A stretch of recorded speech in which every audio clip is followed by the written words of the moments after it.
Assalamualaikum warahmatullahi wabarakatuh. Bismillah, alhamdulillah, salatan wassalaman ala rasulillah, wala hawla wala quwata illa billah amma ba'du.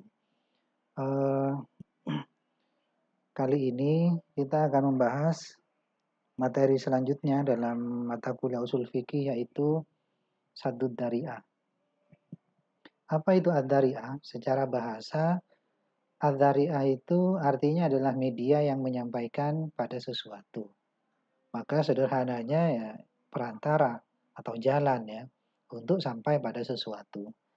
Secara istilah, menurut ulama usuliyin, ad-dari'ah itu adalah sesuatu yang merupakan media atau jalan yang menyampaikan pada sesuatu yang berkaitan dengan hukum syara, baik yang haram maupun yang halal.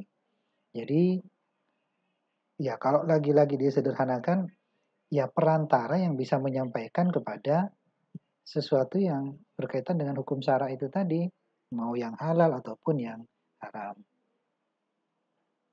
Jadi kalau misalnya saya mau ke kampus UTM misalnya, ya UTM itu kan tujuannya, kampus tujuannya, maka gerbang itu, pintu gerbang itu, nah itu adalah al-dzari'ah. Jadi jalan atau media yang menyampaikan saya kepada kampus UTM, nah itu namanya al-dzari'ah. Eh, Al-Dhari'ah itu ada dua ya, yaitu Saddud Dhari'ah dan Fathud Dhari'ah. Hanya saja ketika kata Al-Dhari'ah ini disebut Al-Dhari'ah saja tanpa ada tambahan kata-kata saddu atau fathu, maka yang dimaksud di sini adalah Saddud Dhari'ah.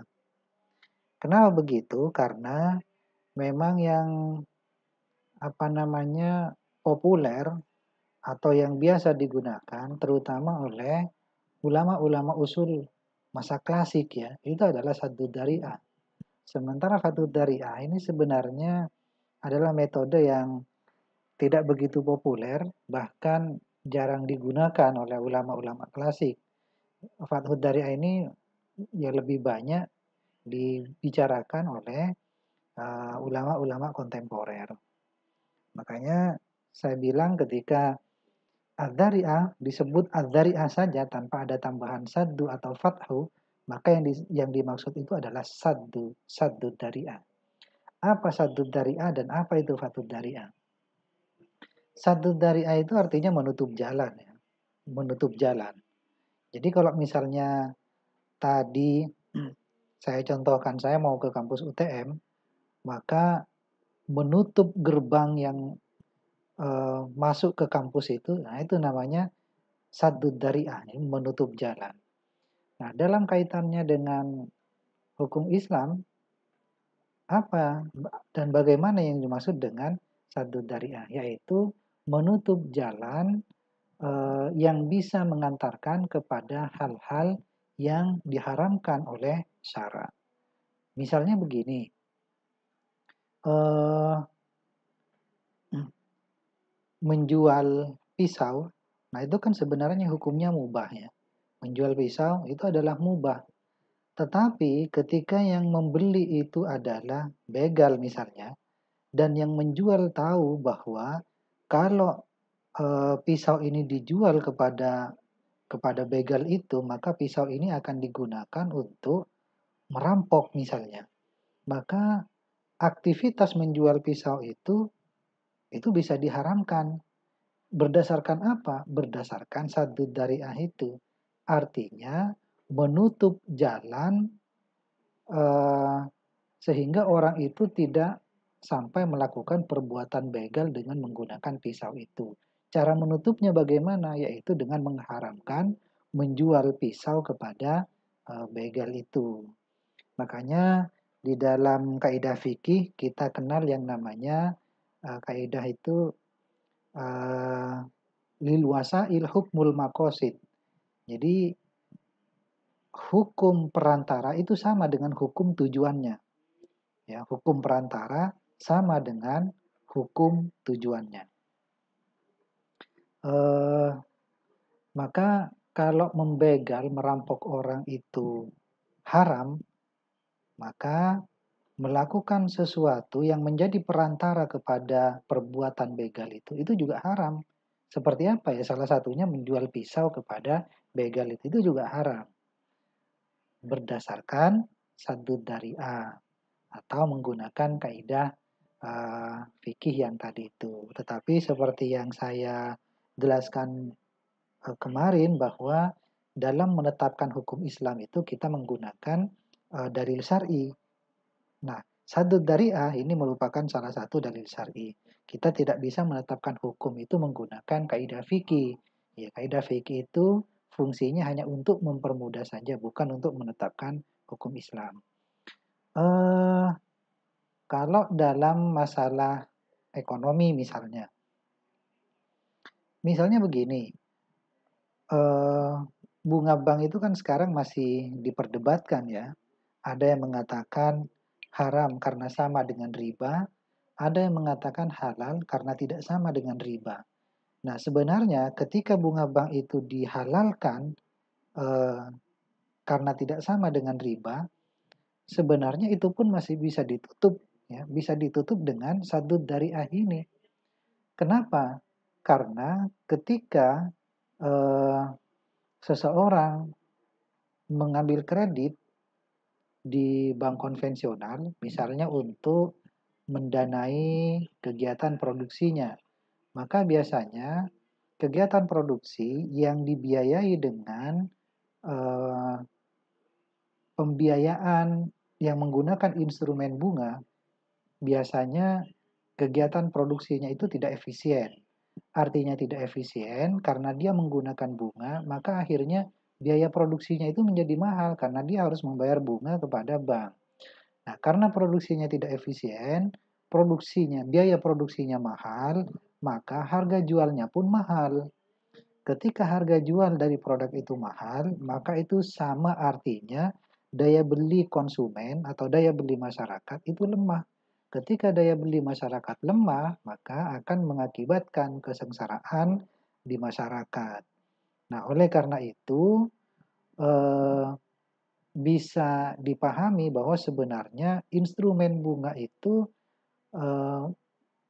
berdampak negatif ya, berdampak negatif terhadap perekonomian.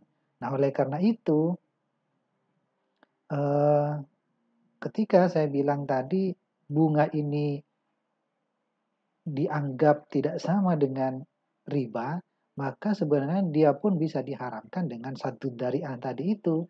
Karena bunga itu bisa berdampak buruk terhadap perekonomian. Maka sebelum terjadi dampak buruk ini, maka ditutup dulu perantaranya, wasilahnya. Apa itu? Yaitu bunga itu atau kredit yang menggunakan sistem bunga. Nah, itu namanya saddud dari'ah. Kemudian fathud dari'ah. Fathud dari'ah adalah kebalikannya. Kalau tadi saddud dari'ah itu adalah menutup jalan, maka fathud dari'ah ini adalah membuka jalan. Kalau saddud dari'ah itu sesuatu yang halal itu bisa diharamkan karena tujuannya adalah haram, maka fathud dari'ah ini bisa jadi karena tujuannya membuka jalan, maka bisa menghalalkan sesuatu yang sebelumnya diperselisihkan hukumnya, diragukan kehalalannya, bisa menjadi halal karena tujuannya itu bagus misalnya. Tetapi ya ini masih banyak ulama yang kemudian menentang penggunaan fathud dari'ah ini. Misalnya apa? Seperti asuransi. Asuransi itu kan ada beberapa ulama yang mengatakan haram karena spekulatif. Tetapi karena tujuan dari asuransi ini bagus, yaitu untuk meringankan beban yang orang yang terkena musibah itu, maka dalam rangka itu, dalam rangka menolong sesama manusia itu, maka asuransi ini kemudian dibuka jalannya. Ya. Artinya dihalalkan asuransi ini. Nah, ini namanya fathud dari'ah. Metode penentuan hukum ad-dari'ah. Ada dua hal. Yang pertama, ditinjau dari segi al-ba'is atau motif ya. atau dilihat dari segi tujuannya, tujuan dari orang yang melakukan itu. Misalnya begini, ada orang yang melakukan jual beli al-inah. Nanti bisa dicari apa itu jual beli al-inah. Di Google bisa dicari. Di Indonesia jual beli al-inah itu tidak boleh ya. Jual beli al-inah itu tidak boleh. Karena memang ya tidak ada apa namanya, tidak ada fatwa yang mengatur itu, dan memang MUI atau DSN itu melarang atau mengharamkan jual beli al-inah. Karena MUI atau DSN MUI melarang, maka tidak bisa diterapkan di perbankan syariah di Indonesia. Tetapi kalau di Malaysia, jual beli al-inah ini bisa dipakai, ya, karena memang ya ulama di sana fatwanya memperbolehkan. Dan memang ulama itu berbeda pendapat. Kalau Imam Syafi'i itu memperbolehkan jual beli al-inah, sementara Imam Hanafi atau dalam mazhab Hanafi itu tidak memperbolehkan. Nah, kenapa jual beli al-inah itu tidak diperbolehkan?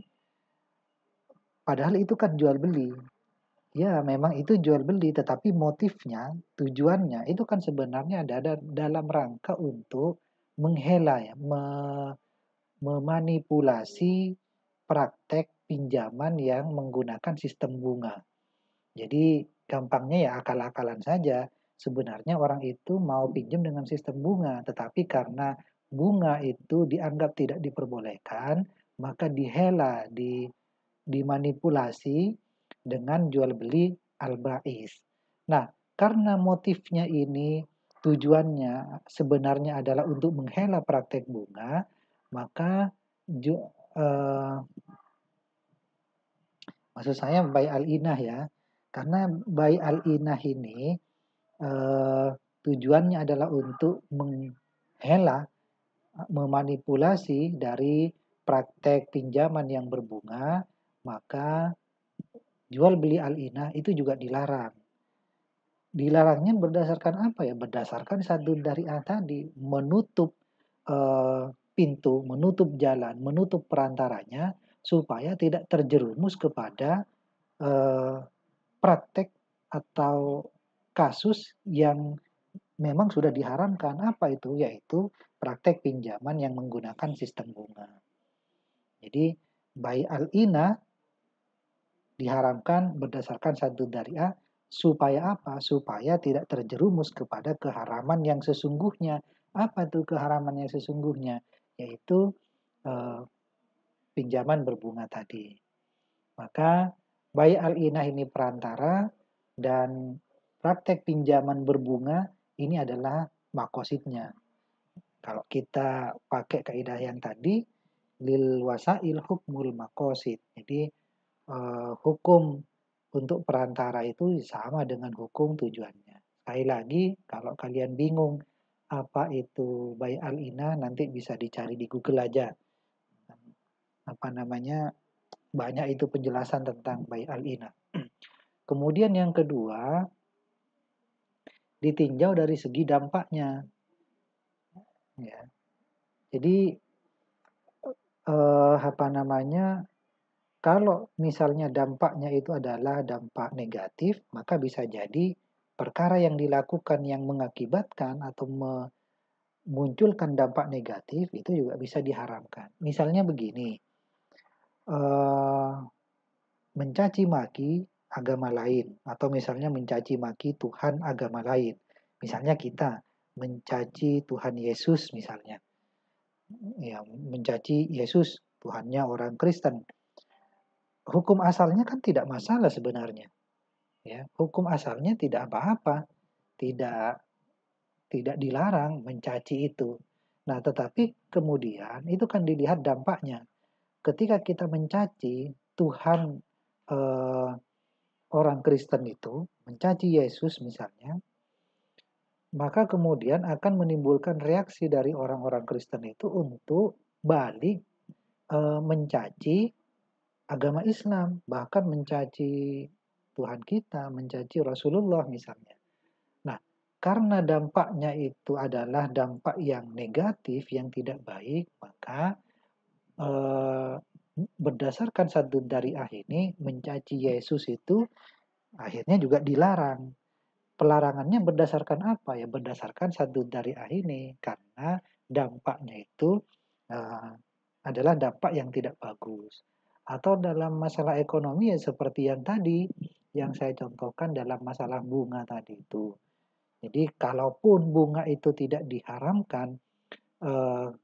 tidak diharamkan karena kesamaannya atau ketidaksamaannya dengan riba, ya itu bisa diharamkan dengan Saddud Dzari'ah karena dampaknya itu adalah dampak yang tidak baik terhadap perekonomian.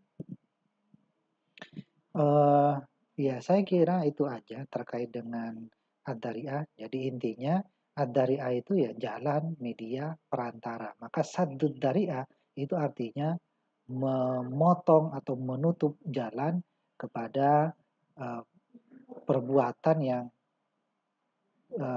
hukumnya diharamkan itu. Berdasarkan apa namanya? Ya sesuai dengan kaidah fikih lil wasail hukmul maqasid. Hukum perantara itu sama dengan hukum dari tujuannya. Terima kasih dan mohon maaf. Assalamualaikum warahmatullahi wabarakatuh.